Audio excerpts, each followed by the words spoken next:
Mrs. Branka Stamenković, speaking on behalf of EC Group. Please. Thank you. Yet again, we are discussing social networks. It seems to me that this topic keeps coming back to the agenda over and over again. And it always comes in the context of dangers of social networks and the need to control social networks. Please allow me to remind you that the widespread term fake news did not originate in regard to anything on social networks. It actually originated in regard to the content on the mainstream media.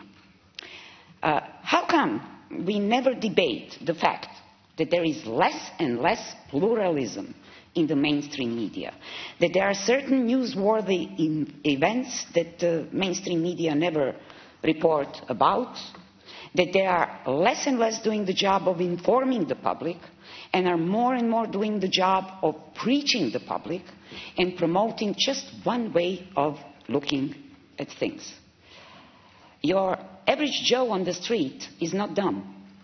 He sees that the reality he's surrounded with does not match what he sees on the TV news. He sees that certain topics that he deems very important are never discussed in the mainstream media, or at least not in a way in which his voice and his opinion can be heard. So he turns to the social media.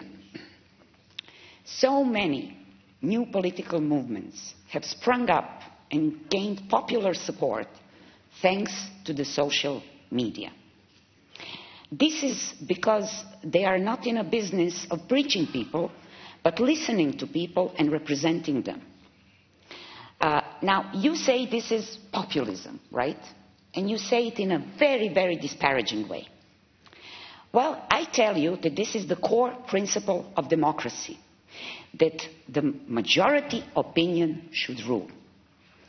Having in mind that mainstream media is dominated by the traditional political elites, while the social media are the domain of the new political movements that enjoy popular support, I must tell you that this obsessive need to control social media actually comes across as a fear of the traditional political elites losing ground to the new political movements. And these new political movements have no access to the mainstream media. I thought this was the malady that only Serbia suffers from, but no, this is a widespread phenomenon, as I learned from many colleagues here in the Council of Europe. It's present in Belgium, in Austria, in Germany, many other well-established democracies. And I think that's the real problem and real threat to democracy that we should be discussing here. The sooner, the better. Maybe even in April at the next session, I hope. Thank you.